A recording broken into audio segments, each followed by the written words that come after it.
Baik, bismillahirrohmanirrohim. Assalamualaikum warahmatullahi wabarakatuh. Untuk pertemuan ke-9 dan 10 pengantar akuntansi 1, kita akan membahas terkait dengan penyelesaian siklus akuntansi. Adapun sub CPMK-nya yaitu sub CPMK yang ke-6, di mana mahasiswa mampu memahami dan menerapkan siklus akuntansi, mulai dari mengidentifikasi langkah dasar, menyusun neraca lajur, hingga menghasilkan laporan keuangan, serta nanti mampu membuat ayat jurnal penyesuaian dan penutup. Untuk indikatornya, indikator penilaian yang pertama, mahasiswa mampu mengkaji ulang 7 langkah dasar dalam siklus akuntansi, kemudian yang kedua menyusun neraca lajur, ketiga menyusun laporan keuangan dari neraca lajur, yang keempat membuat ayat jurnal penyesuaian dan ayat jurnal penutup dari neraca lajur. Kemudian yang kelima nanti kita akan lihat seperti apa tahun fiskal dan tahun bisnis alami atau natural business year. Kemudian yang keenam adalah menganalisis dan menginterpretasikan rasio solvabilitas atau kemampuan membayar utang dari suatu perusahaan dengan menghitung besar modal kerja dan rasio lancar atau current ratio. Kita mulai terlebih dahulu dari siklus akuntansi ya. Siklus akuntansi yang pernah kita bahas sebelumnya yaitu mengenai analisis transaksi, analisis ini ya, analisis transaksi itu juga tidak lepas dari siklus akuntansi sebenarnya. Siklus akuntansi pada dasarnya ini, detailnya di sini ada 11 ya, 11 langkah-langkah, dan siklus akuntansi ini terus-menerus ya, berputar selama perusahaan tersebut beroperasi, siklus akuntansi itu. Jadi meskipun ada tutup buku ya, ada tutup buku di akhir periode, tapi kan hasil akhir dari tutup buku itu akan menjadi saldo awal di dalam awal tahun atau awal periode. Nah, itu kan memulai lagi. Jadi ditutup di akhir tahun, dibuka lagi di awal tahun. Nanti kita lihat. Nah, 7 langkah dasar sebenarnya. Ada 7 langkah dasar. Kalau ini detailnya. Nanti kita lihat 7 langkah dasar yang dimaksud itu apa. 7 langkah dasar yang pertama itu adalah mengidentifikasi dan analisis transaksi. Itu ada di poin nomor 1, transaksi. Jadi, transaksi keuangan tersebut diidentifikasi berdasarkan dokumen sumber. Dokumen sumber itu seperti apa? Bisa dalam bentuk faktur, kwitansi, ataupun kontrak. Ya, langkah ini untuk apa? Memastikan hanya transaksi yang relevan yang dicatat dalam sistem akuntansi. Oke. Kemudian ada pencatatan dalam bentuk jurnal. Nah, di sini pencatatan dalam bentuk jurnal. Jurnal yang kita pernah kerjakan kemarin itu namanya jurnal umum. Juga ada jurnal khusus. Ya. Jurnal umum dan jurnal khusus. Kapan jurnal khusus itu? Jurnal khusus itu sebenarnya untuk untuk nanti membuat buku besar pembantu. Ya, jadi tidak semua perusahaan itu ada jurnal khususnya. Ini hanya untuk biasanya di perusahaan dagang dan manufaktur yang ada ya. Jadi ada yang namanya buku besar pembantu utang maupun piutang. Nah, itu nanti ada jurnal khususnya. Oke. Kemudian kemudian kita lihat langkah yang kedua. Yang ketiga. Kan tadi yang kedua pencatatan dalam bentuk jurnal. Jadi setiap transaksi itu dicatat dalam bentuk jurnal umum maupun jurnal khusus. Formatnya debit kredit sesuai dengan prinsip akuntansi. Itu juga yang kita pelajari, kita kenal istilah penjurnalan ya. Kemudian langkah ketiga itu ada buku besar. Posting ke buku besar, posting ke buku besar pembantu itu sama. Tapi buku besar yang tadi saya sampaikan ya, tidak semua perusahaan ada buku besar pembantu, hanya jenis usaha tertentu. Kemudian dari data nanti di jurnal dipindahkan atau diposting ke akun-akun buku besar. Itu nanti akan memberikan ringkasan saldo setiap akun di akhir periode tertentu. Kalau di dalam sistem itu dia sudah terposting dengan sendirinya. Kalau misalnya secara manual itu ada yang tidak menggunakan buku besar, tapi itu untuk transaksi yang tidak rumit ya.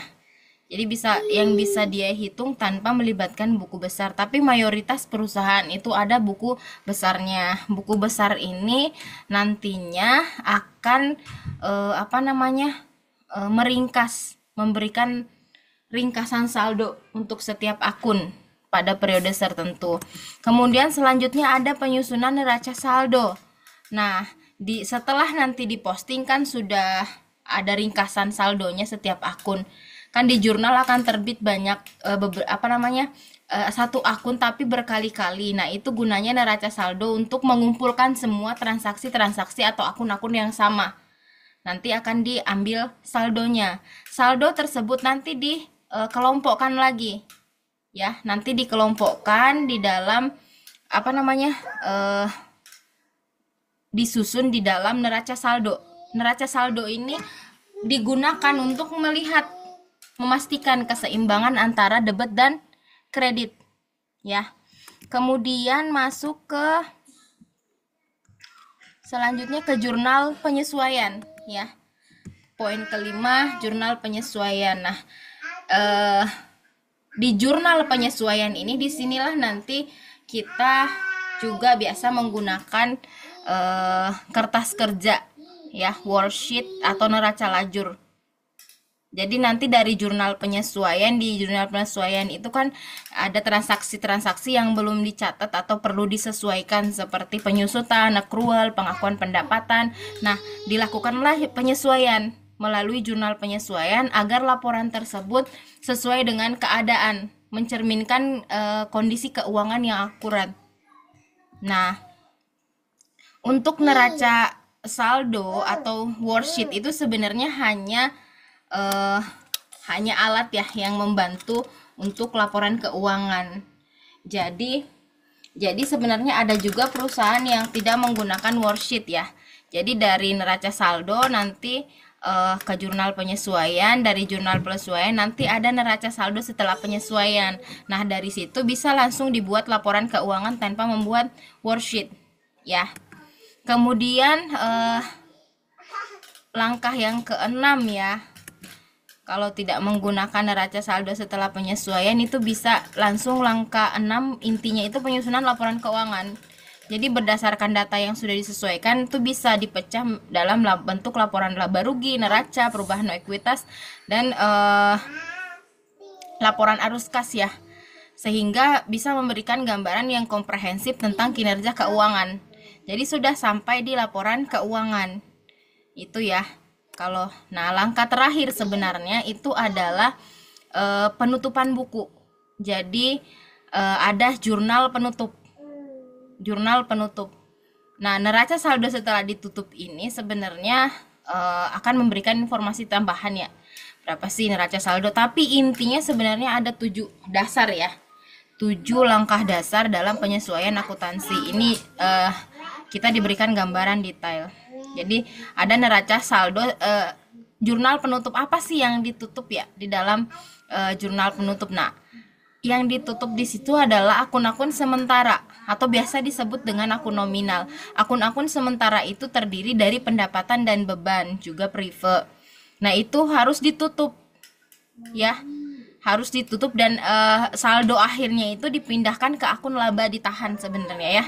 Laba ditahan untuk mempersiapkan sistem akuntansi bagi periode selanjutnya ya. Laba ditahan itu letaknya di mana? Laba ditahan itu ada di neraca. Di neraca di bagian ekuitas. Di bagian ekuitas itu ada laba ditahan atau laba tahun berjalan.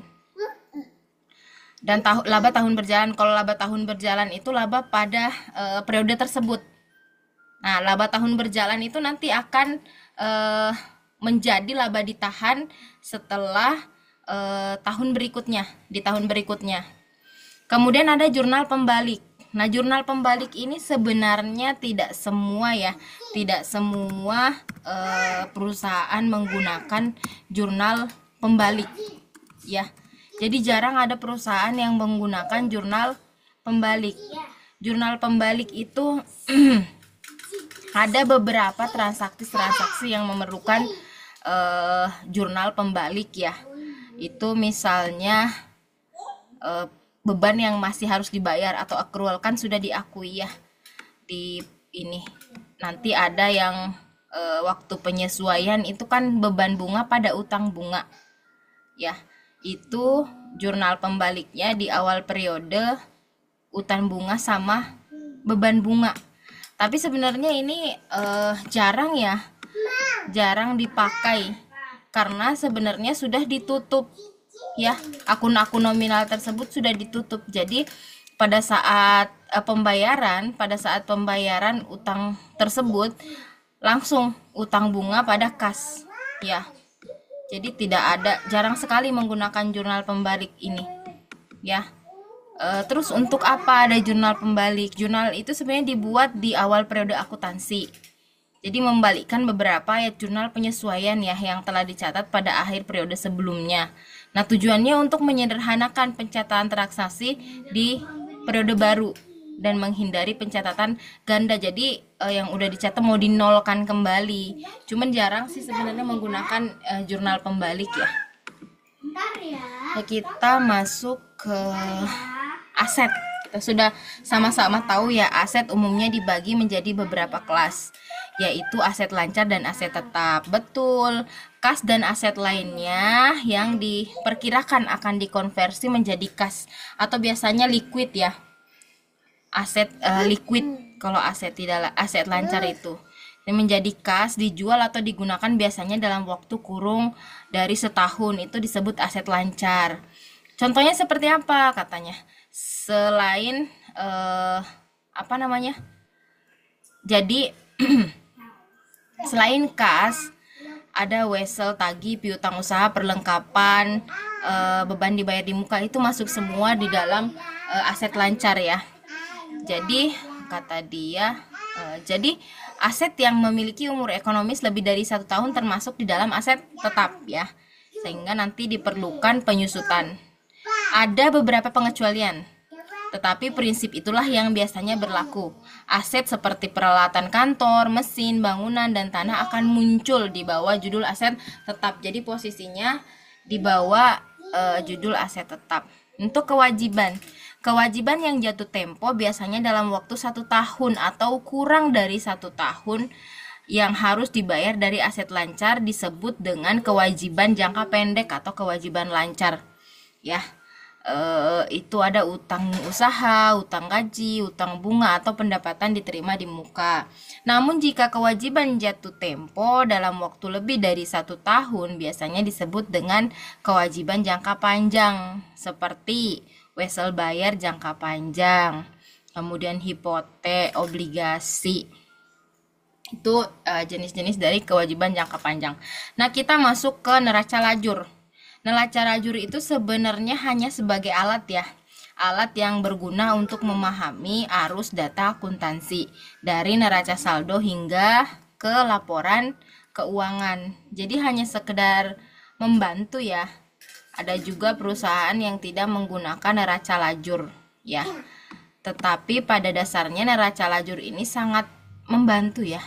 Sangat membantu penyusunan laporan keuangan ya. Jadi neraca lajur itu intinya bukan merupakan laporan keuangan resmi, melainkan hanya sebuah lembar kerja sementara. Tujuannya ya untuk mempermudah proses penyusunan laporan keuangan.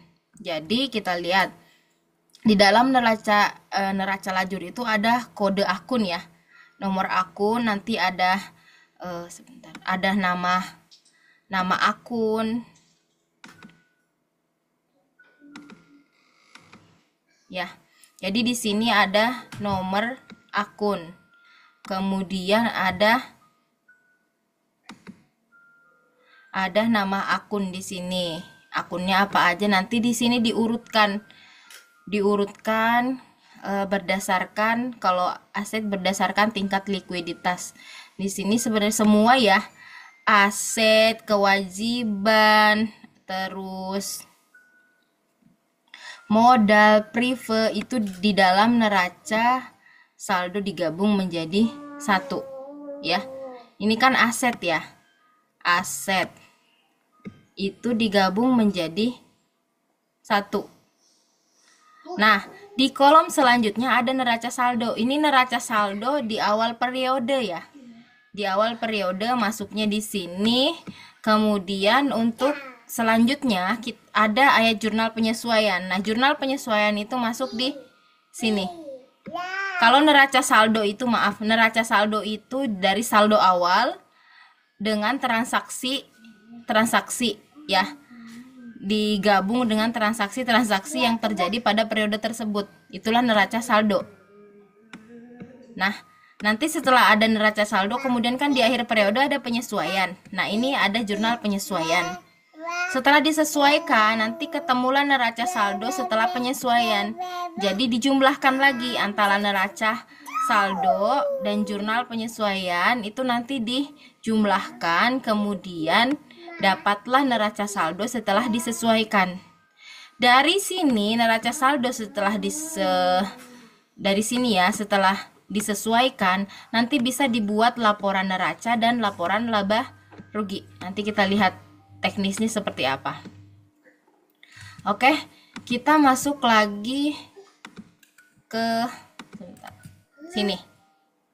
Kita masuk ke sini.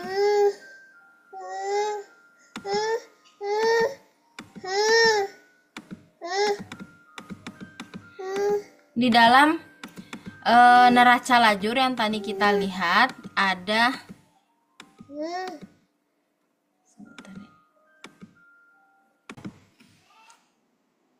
kita lihat 3 kolom awal dari neraca lajur. Yang pertama ada neraca saldo, disusun dari ayat jurnal umum. Akun diurutkan berdasarkan urutan berikut: aset, kewajiban, ekuitas, dan ekuitas pemilik, pendapatan, dan beban. Tadi sudah saya jelaskan di awal. Kemudian penyesuaian, di sini ada 2 kemungkinan, ada tangguhan atau accrual.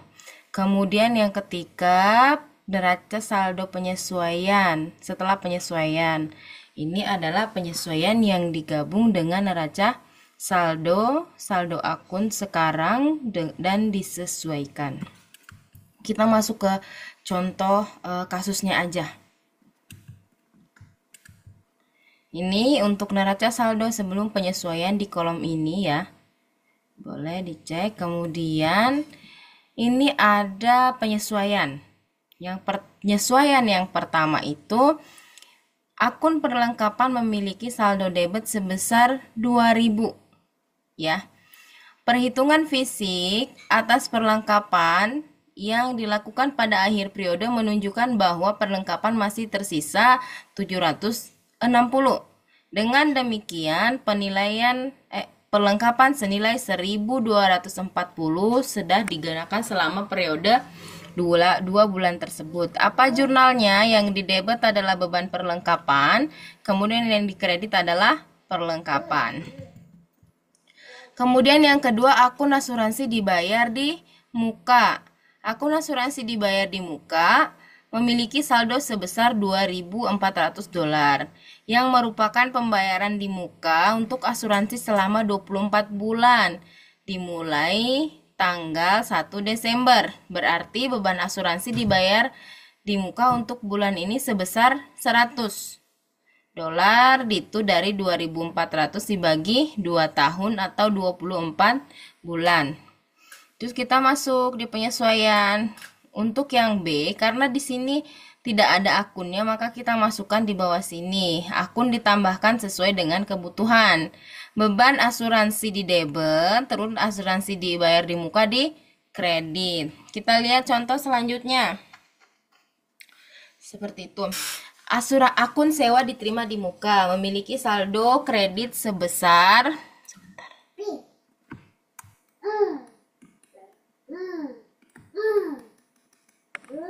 memiliki akun saldo kredit sebesar $360 yang merupakan penerimaan kas atas sewa 3 bulan dimulai tanggal 1 Desember. Berarti sewa untuk bulan Desember berapa? 360 dibagi 3, 120 per bulan. Jadi bulan Desember 120. Jurnalnya apa? Jurnalnya itu sewa diterima di muka, kreditnya pendapatan sewa.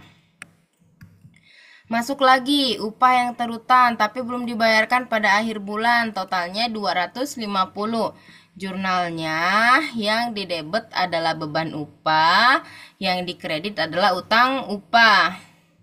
Kemudian pendapatan jasa yang diperoleh akhir bulan tapi belum dicatat totalnya sebesar $5.500. Jadi jurnalnya kan piutang usaha pada pendapatan. Jadi piutang usaha di debit 500, kemudian pendapatan jasa di kredit 500. Ada penyusutan peralatan kantor sebesar 50. Jadi di sini ada beban penyusutan pada akumulasi penyusutan. Karena di atas belum ada penyusutan, maka ditambahkan sesuai dengan kebutuhan. Kemudian kita masuk ke ini sudah selesai. Kemudian masuk ke sini. Ini yang tadi agak ini diiniin aja ya. Agar lebih banyak ruang, judul laporan tidak ditampilkan lagi. Jadi ini nanti dibuka, masuk ke sini. Total ditotalkan dan ditutup. Ya. Sudah ini ditutup, kemudian ditotalkan. Di total jumlahnya harus balance debit dan kreditnya. Kemudian kolom neraca saldo sebelum penyesuaian dan kolom penyesuaian digabung untuk menentukan jumlah yang akan ditampilkan di neraca saldo setelah penyesuaian. Kalau di neraca saldo debit ketemu debit akan ditambahkan, namun kalau debit ketemu kredit akan diselisihkan. Nilai tertinggi ada di mana, disitulah letaknya, di debit atau di kredit. Kemudian kita lihat, begitupun sebaliknya ya, kalau sama-sama di kredit dia akan dijumlahkan, namun kalau berbeda kredit dan debit diselisihkan, di mana jumlah paling tinggi di debit kah atau di kredit, posisinya ya di situ. Kita lihat ya. Ini ada contohnya. Yang pertama tidak ada perubahan. Tidak ada perubahan. Yang kedua piutang usaha ada penambahan 500, posisinya di debit berarti ditambah. Kemudian perlengkapan ada di debit kan, neraca saldo di debit, penyesuaiannya ada di kredit, kemudian diselisihkan masih ada 760, sisanya di debit. Asuransi dibayar buka pun demikian, di debit 2.400, kemudian ada di kredit 100, diselisihkan 2.400 dikurangi dengan 100 2.300, posisinya di debit. Begitupun tanah tidak ada perubahan, hingga utang usaha tidak ada perubahan. Sewa diterima di muka, saldo normalnya itu ada di neraca saldo itu ada di kredit, namun di sini di debit 120, sehingga jumlah di kredit setelah diselisihkan 240. Modal kredit tidak ada. Kemudian ada penarikan ya, seperti tadi dicontoh. Oh iya, penarikan tidak ada perubahan, jadi modal tidak ada perubahan. Masuk di pendapatan jasa ada perubahan, ada penambahan pendapatan jasa, jadi ditambahkan. Beban upah juga ada penambahan, begitupun beban perlengkapan, sehingga nanti di total. Kemudian bagaimana dengan akun-akun yang ada di bawah? Akun-akun yang di bawah ini tinggal dipindahkan saja. Ini kan tadi sudah selesai 3 kolom di awal. Kita masuk ke laporan keuangannya seperti apa. Kan ada kolom laba rugi dan kolom neraca. Untuk mengisi laporan laba rugi itu saldo pendapatan dan beban di kolom neraca saldo setelah penyesuaian dicatat juga di kolom laporan laba rugi. Jadi tinggal dipindahkan saja. Untuk pendapatan dan bebannya tinggal dipindahkan ke kolom laporan laba rugi, sedangkan untuk saldo aset, kewajiban, ekuitas pemilik, dan penarikan dalam neraca saldo setelah penyesuaian dipindahkan atau dicatat juga di kolom neraca. Jadi seperti ini ya. Ini kan neraca saldo setelah penyesuaian. Tinggal dipindahkan ya. Yang atas ini dipindahkan. Pokoknya semua akun akun aset, kewajiban, ekuitas itu dipindahkan. Yang di atas ini sampai di sini ya, di penarikan dipindahkan ke neraca. Tadi di bawah juga masih ada. Itu ada utang upah sama akumulasi penyusutan. Itu kan posisinya dia di neraca ya. Masuk kalau utang upah kan di kewajiban, akumulasi penyusutan itu di aset, aktiva lancar, jadi dipindahkan. Kemudian untuk semua akun pendapatan dan beban juga dipindahkan di laporan laba rugi. Sehingga seperti ini ya. Kemudian keempat kolomnya tersebut yang tadi laba rugi debit kredit dan neraca saldo neraca itu dipindahkan ditutup ya, dijumlahkan. Kemudian kita lihat ya, ini kan sudah dijumlahkan di sini, sudah ada totalnya. Memang ini tuh tidak balance ya. Ini tidak balance. Nah, ini selisih antar total kolom debit dan total kolom kredit di laporan laba rugi adalah laba atau rugi bersih untuk periode selanjutnya. Kalau di sini kan ini nilainya lebih kecil ya. Lebih kecil. Ini lebih besar. Jadi kalau diselisihkan pendapatan dikurangi beban, itu selisihnya di sini. Kalau posisinya di sini itu adalah laba. Kalau posisinya nanti di sini selisihnya itu rugi. Sebaliknya, kalau di sini posisinya itu penambahan laba, kalau di sini rugi. Kita lihat ya contohnya di sini. Jadi selanjutnya untuk di kolom neraca, selisih antara kolom debit dan kredit di neraca adalah laba atau rugi bersih untuk periode tersebut. Jadi itu nilai di sini sama di sini tuh sama, laba bersih. Karena kan akhir dari laba bersih yang di laporan laba rugi akan menjadi laba tahun berjalan di laporan neraca. Ya. Jadi kita lihat untuk laporan keuangannya. Nah, berdasarkan tadi neraca lajur kita bisa membuat laporan laba rugi. Ya. Kita ambil dari kolom laba rugi, kita pindahkan di dalam kolom dalam bentuk laporan laba rugi. Kalau laba rugi kan pendapatannya itu posisinya di atas ya, seperti ini. Kemudian nanti dibuat total pendapatan. Meskipun di neraca saldo untuk pendapatan sewa posisinya di bawah ya. Namun ketika membuat laporan laba rugi itu harus posisinya memang bentuknya seperti ini ya. Template penyajian laporan laba rugi, pendapatan itu di kolom atas, di bagian atas, nanti di bawah itu ada beban-beban, informasi beban-beban, kemudian nanti di sini akan ditotalkan total dari pendapatan, kemudian di bawah nanti ada total beban. Nanti untuk mengetahui laba atau ruginya, total pendapatan dikurangi dengan beban. Ketika nilai di sini positif berarti laba bersih, ketika di sini negatif berarti itu rugi. Ya. Clear? Kita masuk ke laporan ekuitas pemilik. Ya. Di laporan ekuitas pemilik juga diambil dari sini. Ya. Yaitu kolom modal penarikan, ya. Juga nanti di laba bersih.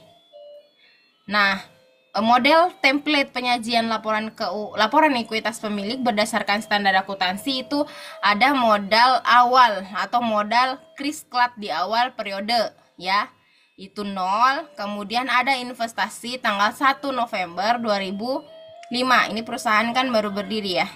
Jadi $25.000. Kemudian ada laba bersih di selama bulan November dan Desember itu 7.205. Nilai akhirnya nanti di sini dijumlahkan jadi 32 ya. Ini diambil nilai 7.205 ini diambil dari kolom neraca, di neraca lajur atau laporan laba rugi ya. Di sini 7205. Kemudian dikurangi penarikan ya. Ada penarikan. Kemudian di sini kita bisa lihat ketika dia positif berarti ada kenaikan dalam ekuitas pemilik. Namun ketika di sini negatif berarti ada penurunan dalam ekuitas pemilik. Jadi untuk modal Chris-Clark di akhir periode itu seharusnya modal awal di sini modal per 1 November itu ditambahkan dengan kenaikan dalam ekuitas. Namun karena di sini 0 jadi nilainya sama. Ya, dengan kenaikan dengan modal Chris-Clark itu sama karena tidak ada nilai di modal awal ya. Modal awal. Nah, untuk selanjutnya modal di sini akan menjadi misalnya di tanggal 1 Januari itu akan menjadi modal yang letaknya di atas sini ya. Ini akan menjadi saldo awal modal ya. Kemudian untuk neraca kita tinggal pindahkan kolom neraca ya. Jadi begini model template penyajiannya: aset, kewajiban, ekuitas, pemilik. Yang ini diambil dari laporan ekuitas pemilik ya. Yang ekuitas pemilik ini nilainya langsung dimasukkan. Tadi kan 28205 langsung dimasukkan ke sini. Nah, nilai antara aset dan kewajiban plus ekuitas itu harus sama. Balance ya. Kita lihat, ini tinggal dipindahkan juga sebenarnya. Jadi kasnya berapa, piutang usaha, kemudian ada perlengkapan, sama kan? Kemudian asuransi dibayar di muka 2.300. Nah, ini masuk kategori aset lancar. Untuk tanah dan peralatan itu masuk ke aset tetap. Tanah, kemudian peralatan kantor dicatat sesuai dengan nilainya ya. Sesuai dengan nilainya. Kemudian ada dikurangi akumulasi penyusutan yang di bawah sini 50. Ini akumulasi penyusutan peralatan kantor ya. Kalau tanah itu tidak disusutkan ya. Tidak ada penyusutan untuk tanah. Bagaimana untuk merubah nilai tanah itu di kemudian hari? Itu ada istilah appraisal ya. Atau penilaian kembali. Kemudian itu ditotalkan aset tetapnya, jadi tanah dan peralatan ditambah dikurangi dengan akumulasi penyusutan, nanti total aset tetapnya sekian. Nah, atau untuk total aset itu total aset lancar ditambah total aset tetap, maka diperoleh total asetnya 29595. Oke? Jadi bukan yang di sini nilainya ya. Bukan yang di sini nilainya. Kalau untuk di neraca itu harus dimasukkan ke dalam template, di situ baru kelihatan nantinya. Nah, untuk kewajiban lancar, utang usaha. Tadi ada utang usaha, tidak ada yang berubah nilainya. Kemudian utang upah, di bawah sini ada utang upah tadi ya, 250. Kemudian sewa diterima di muka, sisanya tadi masih ada 240. Itu ditotalkan sehingga diperoleh $1.390. Untuk ekuitas pemilik diambil dari laporan ekuitas pemilik, ini nilainya. Ditotalkan untuk kewajiban, ditotalkan antara total kewajiban dengan total ekuitas pemilik sehingga diperoleh $29.595 ya. Sama. Itu harus balance. Ayat jurnal penyesuaian dan penutup. Kita masuk ke ayat jurnal penyesuaian. Ayat jurnal penyesuaian di jurnal pada akhir periode akuntansi. Kita sudah tahu ya, kita sudah belajar ayat jurnal penyesuaian. Jika neraca lajur sudah disiapkan, data untuk jurnal-jurnal ini terdapat di kolom penyesuaian. Nah, ini untuk proses tutup buku atau jurnal penutup ya. Kita masuk sekarang ke jurnal penutup.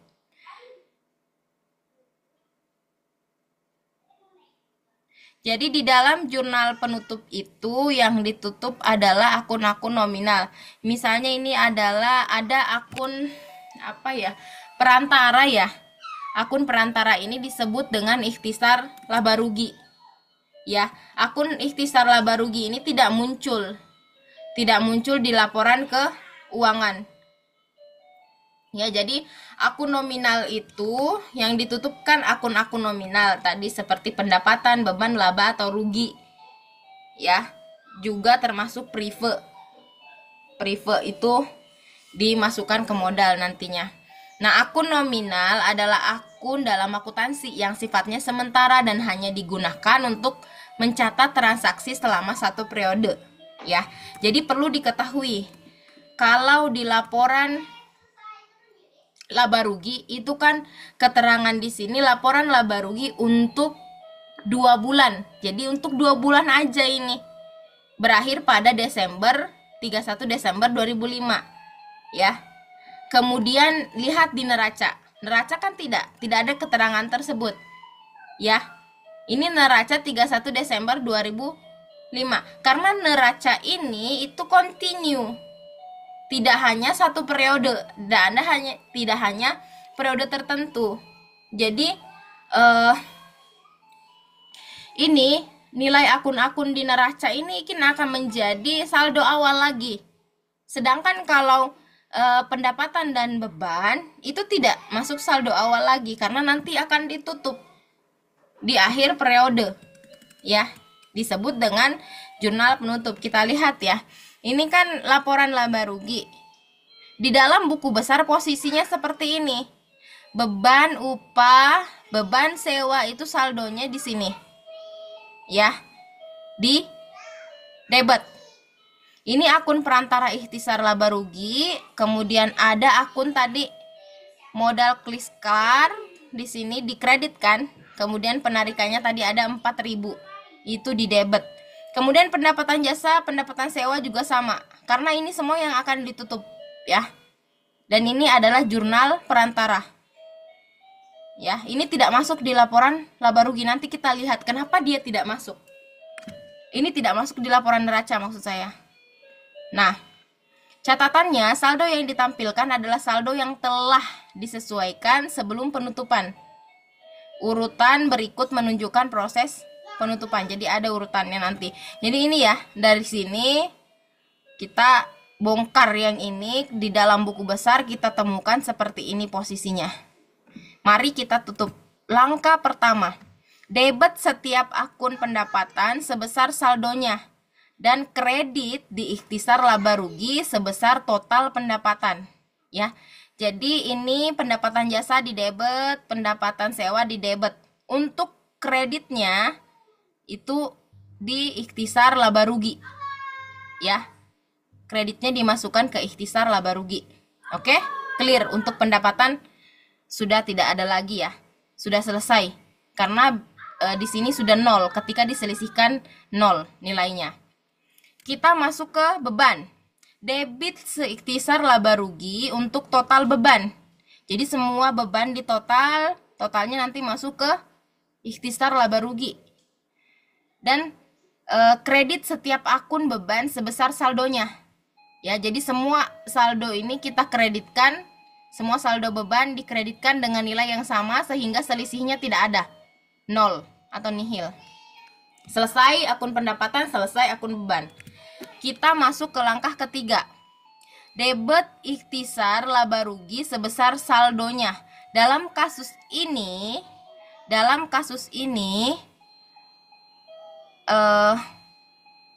laba bersih, dalam kasus ini laba bersihnya ya, yang dimasukkan ke ikhtisar laba rugi, kemudian kredit akun modal. Jadi tadi kan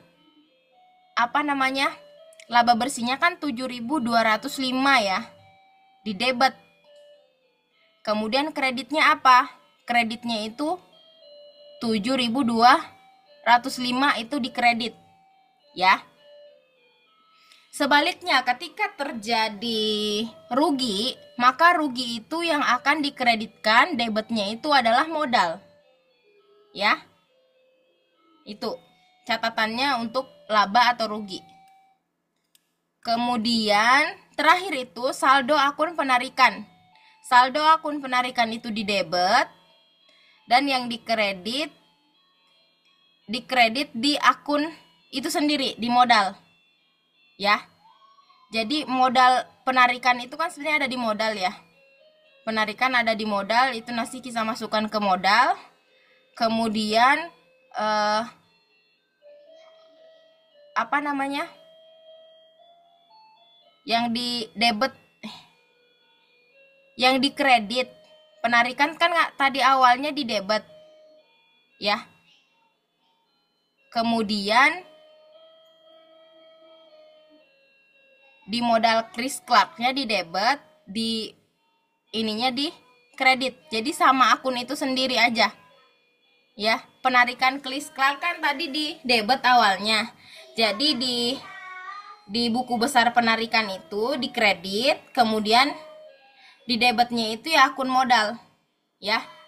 Jadi di sini modal pada kas, modalnya di debit, penarikannya di kredit. Itu ditutup sehingga nanti penarikan tidak muncul di awal periode karena sudah ditutup. Jadi seperti ini. Kalau warna hijau ini menutup akun pendapatan ya.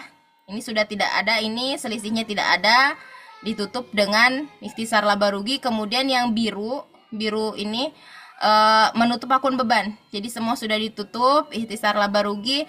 Kemudian yang kedua menutup akun ikhtisar laba rugi. Ya, jadi akun ini kan hanya perantara ya, hanya muncul di laporan buku besar. Di buku besar tapi tidak muncul di neraca laba rugi ataupun di mana tidak ada di laporan keuangan. Nah, di sini. Kemudian menutup akun penarikan. Akun penarikan juga harus ditutup. Menutupnya tadi adalah di kredit di akun penarikan, kemudian di modal di debit. Seperti itu penutupan. Sehingga yang kosong nanti di sini adalah beban. Beban itu tidak ada, nihil. Pendapatan juga nihil, 0. Penarikan juga 0. Ikhtisar laba rugi juga 0. Ya, coba ditambahkan 9.000 ditambah 7.000 nanti sama totalnya 16.000 sehingga kan tidak ada nilainya 0. Nah, yang modal kan tadi 25. 25 ditambahkan dengan 7.000. Berapa? Jadi 32.205. Kemudian diselisihkan dengan 4.000 sehingga diperoleh 28.000 sekian. Dia kita pemilikan 28.000. Nih. 28.205. Seperti itu ya. Kemudian kita masuk ke neraca saldo penutup ya. Kita bikin lagi neraca saldo penutup. Sudah tidak muncul lagi kan pendapatan dan beban. Nah, inilah yang akan menjadi saldo awal di awal periode per 1 Januari. Setelah ayat jurnal penutup diposting, semua akun nominal memiliki saldo nihil. Jadi sudah tidak masuk di sini. Oke? Kemudian analisis keuangan. Tadi kita lihat ada analisis solvabilitas. Ini untuk analisis modal kerja. Ya. Jadi kita ingin melihat seberapa besar sebenarnya modal yang dimiliki oleh perusahaan, ya.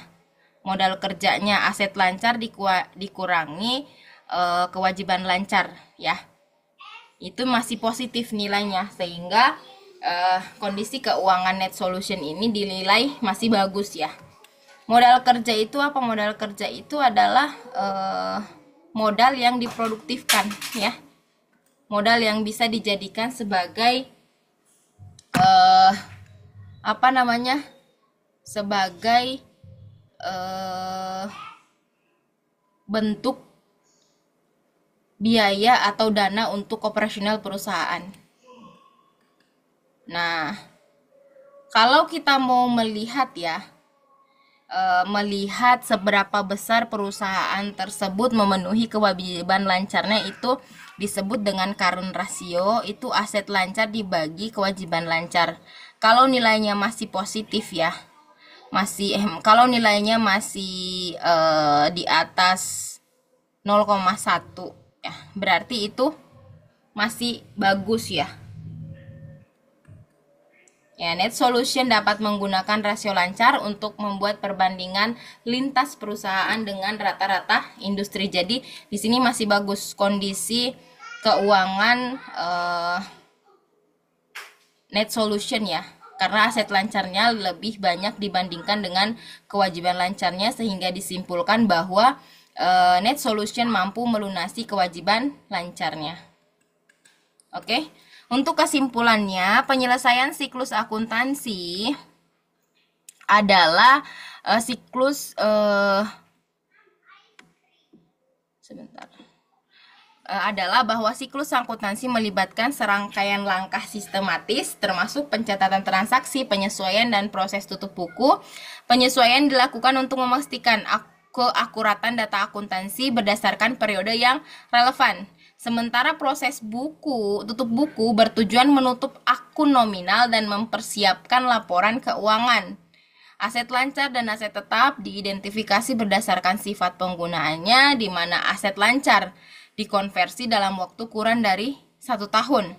Seluruh proses bertujuan menggambarkan keuangan yang akurat dan analisis dalam pengambilan keputusan. Baik, terima kasih Bapak Ibu dan teman-teman semua.